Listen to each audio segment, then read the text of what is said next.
Shalom saudaraku semua yang dikasihi Tuhan Yesus Kristus. Selamat berjumpa lagi dalam renungan hari ini. Pada kesempatan ini, doa dan harapan saya untuk saudara semua dalam kondisi yang bersukacita dan terus bersemangat untuk kita datang bersama-sama belajar mengerti akan kebenaran firman Tuhan. Namun sebelum kita mendengarkan renungan ini, mari kita awali dengan berdoa terlebih dahulu. Bapa kami yang di surga, saat ini kami bersekutu bersama untuk merenungkan kebenaran firman-Mu. Kami bersyukur atas kasih dan anugerah-Mu yang sungguh tidak terbatas. Buka hati dan pikiran kami ya Roh Kudus, agar kami dapat memahami panggilan-Mu untuk melakukan pekerjaan baik. Ajarilah kami untuk melihat setiap tugas dan pelayanan sebagai kesempatan untuk dapat memuliakan nama-Mu.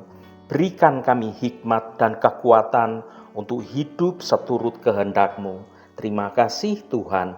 Dalam nama Tuhan Yesus Kristus kami berdoa. Haleluya. Amin.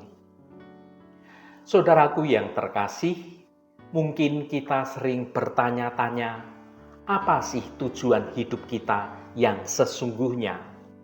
Mengapa Tuhan menciptakan kita? Di tengah kesibukan dan juga rutinitas, mudah bagi kita untuk kemudian kehilangan arah. Merasa bahwa hidup ini hanyalah serangkaian tugas yang harus diselesaikan. Namun firman Tuhan saat ini mengingatkan kita akan suatu kebenaran yang sungguh sangat mendalam dan juga yang akan mengubah akan hidup ini.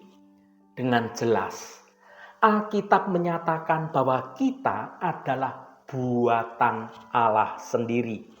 Kita adalah suatu mahakarya, bukan hasil kebetulan. Dan yang lebih menakjubkan lagi, kita diciptakan dalam Kristus Yesus untuk melakukan pekerjaan baik. Panggilan ini bukanlah tentang mencari-cari kegiatan rohani secara ekstra, melainkan tentang bagaimana menjalani hidup kita sehari-hari dengan suatu kesadaran bahwa setiap tindakan, bahwa setiap ucapan kita, bahwa setiap kehadiran kita, semua itu sudah dipersiapkan oleh Tuhan. Pekerjaan baik itu bukanlah suatu pilihan, melainkan suatu takdir yang sudah ditanamkan sejak kita diciptakan kembali di dalam Yesus Kristus. Mari kita selami lebih dalam saat ini. Apa artinya diciptakan untuk pekerjaan baik? Dan bagaimana kita bisa menemukan serta menjalani pekerjaan baik itu yang sudah Tuhan persiapkan bagi kita untuk setiap pribadi masing-masing. Mari kita baca Efesus pasal 2 ayat 10. Karena kita ini buatan Allah, diciptakan dalam Kristus Yesus untuk melakukan pekerjaan baik yang dipersiapkan Allah sebelumnya. Ia mau supaya kita hidup di dalamnya. Saudaraku, ayat ini bagaikan suatu mercusuar bagi hidup kita. Ini menjawab pertanyaan yang sangat mendasar, yang sangat fundamental tentang identitas kita dan tujuan keberadaan dari kita diciptakan. Mari kita renungkan lebih dalam lagi, khususnya pada bagian yang menyatakan bahwa kita diciptakan dalam Kristus Yesus untuk melakukan pekerjaan baik. Yang pertama, identitas baru. Kita adalah buatan Allah yang istimewa. Bagian awal dari ayat ini menegaskan dengan frasa yang berkata, karena kita ini buatan Allah. Kita adalah suatu mahakarya dari Allah, Sang Pencipta yang Maha Agung. Ini berarti kita ini bukanlah suatu produk kebetulan atau produk yang diciptakan asal-asalan. Kita adalah mahakarya yang unik, yang dirancang, yang dibentuk dengan sengaja oleh Sang Pencipta yang agung. Sebelum kita datang kepada Kristus, identitas kita seringkali ditentukan oleh berbagai macam kegagalan, juga dosa, atau juga tentang standar-standar dunia. Tetapi melalui karya penyelamatan Allah, melalui Yesus Kristus, identitas kita sudah diperbarui dan kita diklaim kembali oleh Sang Pemilik kehidupan, yaitu Allah Bapa kita. Kita ini adalah mahakarya Allah. Menerima identitas ini adalah langkah pertama yang sangat penting. Kita tidak perlu bersusah-susah di dalam membuktikan siapa diri kita. Nilai kita ini sudah ditetapkan oleh tangan yang menciptakan hidup kita. Namun pengakuan identitas ini tidak berhenti pada sekedar keberadaan kita. Ada suatu tujuan yang melekat pada penciptaan kita yang kedua kali melalui Yesus Kristus. Kita ini diciptakan ulang ketika kita menerima kebenaran keselamatan di dalam Yesus Kristus. Yang kedua, tujuan yang jelas. Kita diciptakan di dalam Kristus Yesus. Poin sentral dari renungan kita ini adalah suatu frasa yang berkata, diciptakan dalam Kristus Yesus untuk melakukan pekerjaan baik. Apa artinya diciptakan dalam Kristus Yesus? Ini menunjukkan pada kelahiran kembali rohani kita. Sebagaimana yang telah dijelaskan di dalam Efesus pasal 2 ayat 1-9. Kita ini dulunya mati karena pelanggaran dan karena dosa. Tetapi karena kemurahan Allah, karena kekayaan rahmat Allah sajalah telah menghidupkan kita bersama-sama dengan Kristus. Kita diciptakan kembali. Identitas sebagai mahakarya ini, mahakarya ilahi inilah tidak terpisahkan dari Kristus Yesus. Itu terwujud di dalam kebenaran Kristus.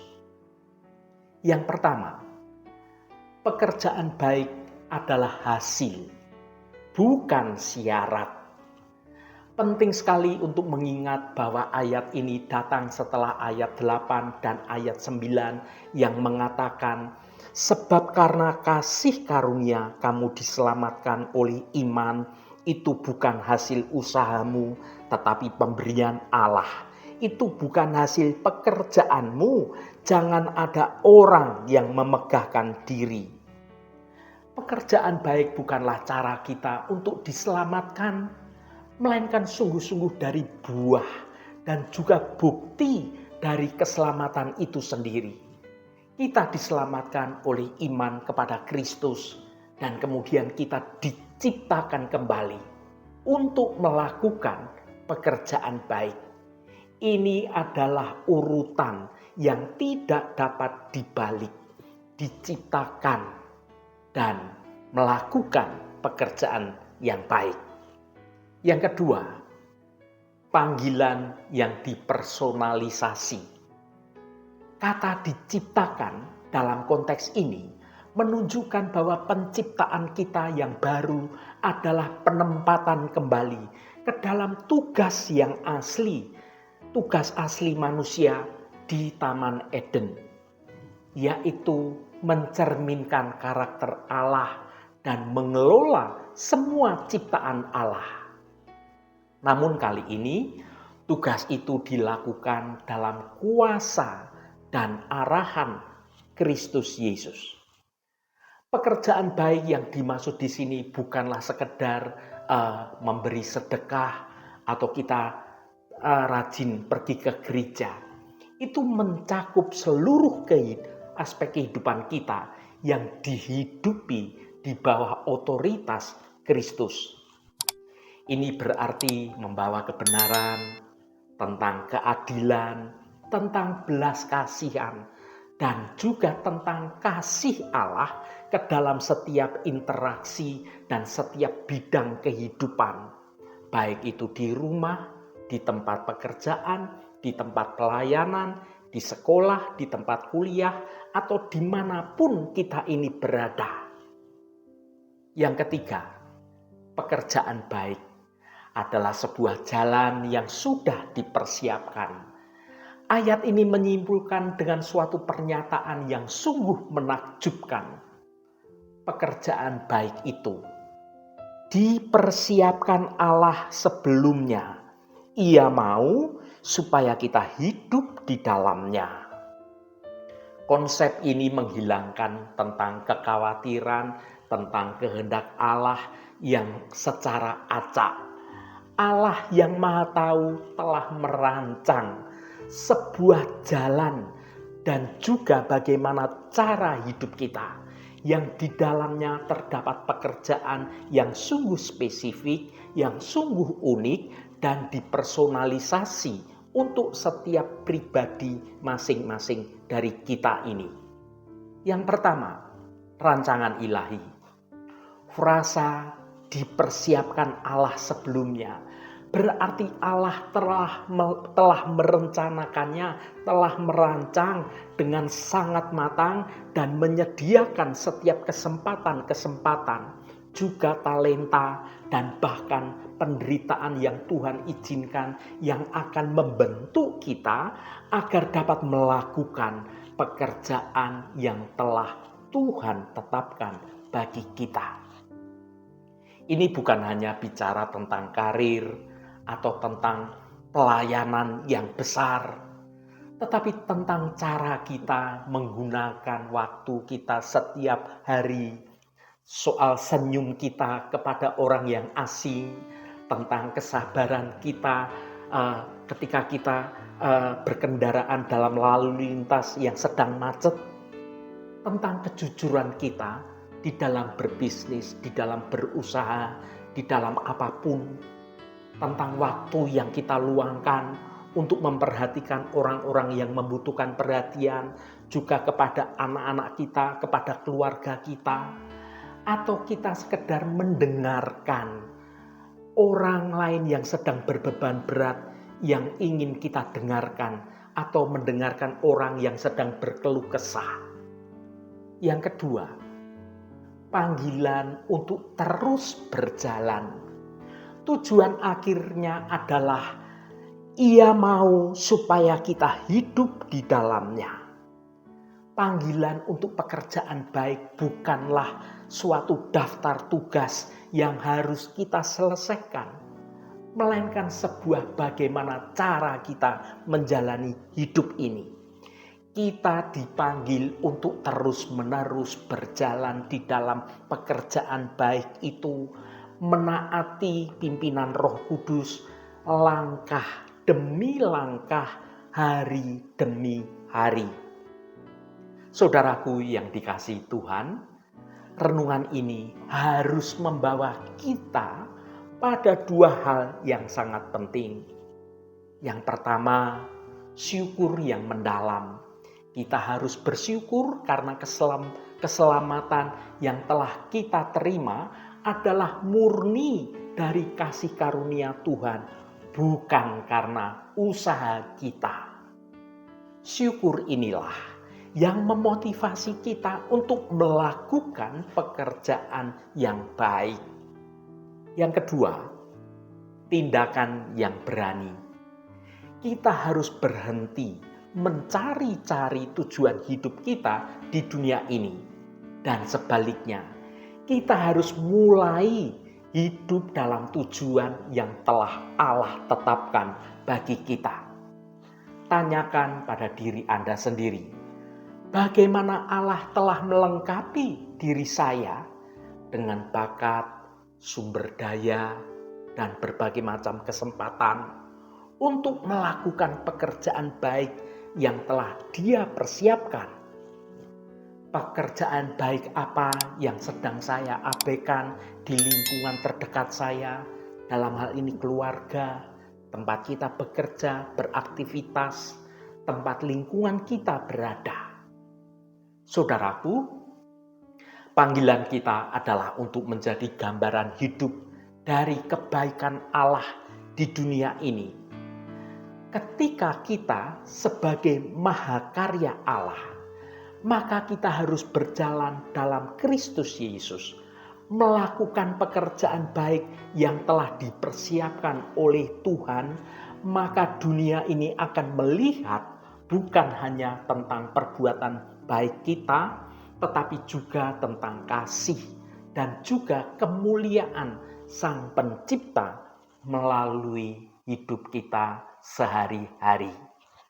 Mari kita berkomitmen hari ini untuk bangkit dan berjalan di dalam takdir ilahi yang indah ini. Haleluya, Tuhan memberkati kita semua. Mari kita tutup renungan ini dengan berdoa. Bapa yang Maha Kasih, kami bersyukur karena kami adalah buatan-Mu yang indah. Diciptakan bukan karena kebetulan, melainkan dengan tujuan yang mulia. Firman-Mu hari ini mengingatkan kami bahwa kami diciptakan di dalam Kristus Yesus untuk melakukan pekerjaan baik. Tolong kami ya Tuhan, untuk dapat benar-benar memahami kebenaran ini. Kami bukan hanya diselamatkan dari dosa, tetapi juga dipanggil untuk hidup yang berguna. Tunjukkan kepada kami apa saja pekerjaan baik yang telah Engkau siapkan bagi kami masing-masing. Mampukan kami untuk dapat melihat setiap kesempatan di sekitar kami, untuk menolong, untuk melayani, untuk memberi, dan untuk membawa terang-Mu. Biarlah hidup kami mencerminkan kasih-Mu. Kuatkanlah kami agar kami sungguh-sungguh hidup di dalamnya, melakukan kehendak-Mu hari demi hari. Terima kasih Tuhan. Kami juga berdoa agar Engkau memberkati anak-anak-Mu untuk tetap berhasil dalam setiap pekerjaan dan usahanya. Roh Kudus yang akan menolong kami untuk kami sungguh-sungguh mau mendengar kehendak-Mu dan rancangan-Mu terjadi dalam hidup kami.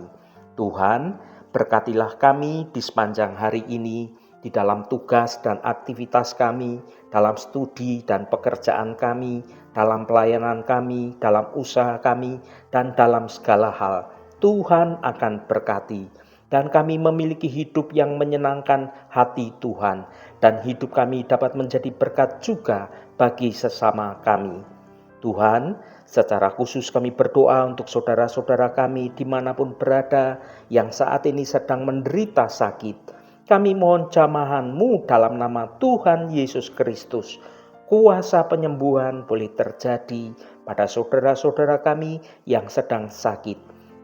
Sehingga karena jamahan Tuhan saja, saudara-saudara kami akan menerima kesembuhan yang datangnya dari Engkau, dan saudara-saudara kami dapat beraktivitas kembali dengan sehat dan penuh sukacita. Jamahan dan lawatan Engkau juga terjadi pada saudara-saudara kami yang sedang dalam pergumulan dan berbeban berat. Engkau bukakan jalan keluar bagi mereka. Engkau memberi kekuatan yang baru, dan Engkau memampukan saudara-saudara kami untuk dapat menyelesaikan setiap persoalannya dengan baik dan benar, agar hidup mereka boleh menikmati berkat-berkat kemurahan-Mu. Berkati mereka yang hari ini berulang tahun Tuhan. Engkau tambahkan 1 tahun lagi. Terima kasih buat anugerah-Mu, umur panjang di tangan kanan dan kekayaan serta hormat di tangan kiri. Berkat Tuhan mengalir bagi setiap mereka yang hari ini berulang tahun. Terima kasih Tuhan. Segala hormat, pujian, dan ucapan syukur hanya bagi Engkau Allah yang kudus. Saudaraku, mari kita berdoa Bapa kami. Bapa kami yang di surga, dikuduskanlah nama-Mu, datanglah kerajaan-Mu, jadilah kehendak-Mu di bumi seperti di surga. Berikanlah kami pada hari ini makanan kami yang secukupnya, dan ampunilah kami akan kesalahan kami, seperti kami juga mengampuni orang yang bersalah kepada kami. dan janganlah membawa kami ke dalam pencobaan, tetapi lepaskanlah kami daripada yang jahat. Karena Engkaulah yang empunya kerajaan dan kuasa dan kemuliaan sampai selama-lamanya. Amin. Saudaraku, bukalah hatimu dan tengadahkan tanganmu. Terimalah berkat Tuhan. Tuhan memberkati engkau dan melindungi engkau. Tuhan menyinari engkau dengan wajah-Nya dan memberikan kasih karunia. Tuhan menghadapkan wajah-Nya kepadamu dan memberikan damai sejahtera. Berkat anugerah dari Bapa Surgawi, cinta kasih karunia dari Tuhan Yesus Kristus, dalam persekutuan dan penghiburan Roh Kudus, menyertai kita semua sekarang ini dan sampai selama-lamanya. Dalam berkat Tuhan Yesus Kristus, haleluya, amin. Puji Tuhan, saudaraku semua, saya percaya firman Tuhan hari ini sudah menjadi berkat yang akan menuntun hidup kita semua. Roh Kudus senantiasa menolongmu dan menuntunmu untuk engkau dimampukan berjalan dalam jalan kebenaran Tuhan. Saudaraku, saya sangat senang sekali dan berterima kasih jika Anda berkenan memberikan komentar pada konten video ini dan bagikan renungan ini pada teman dan sahabat Anda, agar mereka diberkati juga melalui renungan ini. Terima kasih saudaraku, sampai bertemu kembali. Shalom, Tuhan memberkati.